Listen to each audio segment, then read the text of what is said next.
So some questions. Question number 1. Find the value of p for which the equation has more than 2 roots. ठीक है, quadratic expression दे रखा है, ये has more than 2 roots, है ना। तो पहले फर्स्ट क्वेश्चन देखते हैं। अब ये तो क्वाड्रेटिक इक्वेशन दे रखा है, क्वाड्रेटिक इक्वेशन 2 से ज्यादा रूट कैसे रख सकता है? तो ये तो तभी पॉसिबल है जब ये एक आइडेंटिटी की तरह ट्रीट होगा, और आइडेंटिटी की तरह ट्रीट होगा तो हम क्या बोल कर आए कि ये जो एक्स स्क्वायर का जो कॉफिशिएंट है, एक्स का जो कॉफिशिएंट है और जो कांस्टेंट है वो साइमल्टेनियसली जीरो होने चाहिए, है ना। P square minus 3p plus 2 is equal to 0 होना चाहिए। तो यहाँ से p आ गया 1 2, P square minus 5p plus 4 0 होना चाहिए। यहाँ से p आ गया 1 4, p माइनस पी स्क्वायर 0 होना चाहिए। तो यहाँ से p आ गया 0 1, है ना। बट ये एक साथ 0 होने चाहिए। वो कौन सा p है पर्टिकुलर जिसपे ये और ये वाला तीनों एक साइमल्टेनियसली 0 हो जाए, तो वो तो p1 कॉमन है।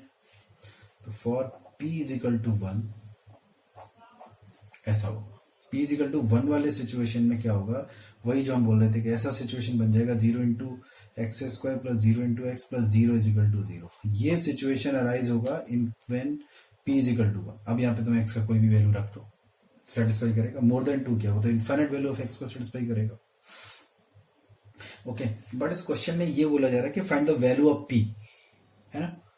मोर है रूट्स, मतलब रूट्स का मतलब यहाँ पे x का जो वैल्यू है वो 2 से ज्यादा है। रूट्स मतलब x का वैल्यू है, इसलिए p पूछ रहा है ना। सपोज क्वेश्चन में इस तरीके से होता है कि find the value of x for which this equation has more than 2 roots. तो फिर वो x का वैल्यू पूछ रहा है, तो इसका मतलब वो p के रूप में p में रूट्स दे रहा है। वेरिएबल तो p भी हो सकता है, ऐसा थोड़ी कि वेरिएबल हमेशा x ही होगा। तो ऐसा भी, तो फिर किस में क्वाड्रेटिक होना चाहिए था, फिर p में क्वाड्रेटिक होना चाहिए था। तो फिर वैसे करेंगे। ओके, मतलब अगर A X square plus B X plus C जो है वो उसके अगर 2 रूट्स हैं, तो किसके रूट्स हैं? एक्स के रूट्स हैं। तो एक्स में अगर कोई क्वाड्रेटिक है तो coefficient of x square, coefficient of x और कांस्टेंट टर्म 0 होने चाहिए। अगर कोई पी में क्वाड्रेटिक है और अगर उसके 2 से ज्यादा रूट हैं, तो फिर पी स्क्वायर का कॉफिशिएंट, पी का कॉफिशिएंट और कांस्टेंट टर्म 0 होने चाहिए, क्योंकि वेरिएबल तो कोई भी हो सकता है ना।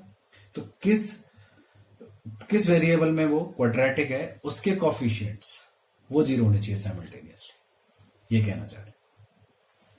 अच्छा, question number 2, so that this is an identity, ये प्रूफ करना है। अब देखो ये क्या है, क्वाड्रेटिक, और ये क्या है नीचे कांस्टेंट। ये क्या है, quadratic upon constant, quadratic upon constant. यहां से एलसीएम लेंगे, एलसीएम लेने के बाद quadratic plus quadratic is equal to 1, इधर मल्टीप्लाई करेंगे।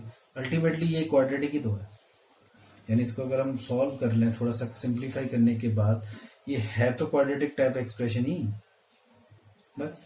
तो अगर ये क्वाड्रेटिक टाइप एक्सप्रेशन है, क्वाड्रेटिक इक्वेशन टाइप एक्सप्रेशन है, तो ये एक आइडेंटिटी कब होगा? ये तो जब होगा जब सारे कॉफिशिएंट, अगर मैं कहूँ कि आइडेंटिटी की तरह है, तो coefficient of x square, coefficient of x और कांस्टेंट ऑफ 0 हो जाए, तो वो एक आइडेंटिटी की तरह ट्रीट होता है। या फिर हम ये बोलते हैं कि मोर देन 2 वैल्यूज ऑफ एक्स को अगर वो सेटिस्फाई कर रहा है, तो फिर तो वो एक आइडेंटिटी की तरह ट्रीट होगा। ऐसा आइडेंटिटी में पॉसिबल है कि कोई भी क्वाड्रेटिक 2 से ज्यादा वैल्यू ऑफ एक्स को सेटिस्फाई कर रहा है।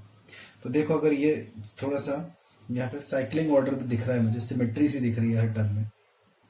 ओके, तो एक्स इक्वल टू ए रखने पर देखो क्या होगा कि ये एक्सप्रेशन 0 होगा और ये वाला 0 होगा, है ना। ये तो 0 ही होगा एक्स इक्वल टू रखने पर। ये कितना हो जाएगा, ए माइनस बी, ए माइनस सी, ये भी नीचे भी वही है, तो ये तो 1 हो गया, यानी एक्स इक्वल टू ए इसको सेटिस्फाई कर रहा है। Similarly X equal to B satisfy कर रहा है, क्योंकि बी पर ये दोनों 0 होंगे, फिर ये बचेगा।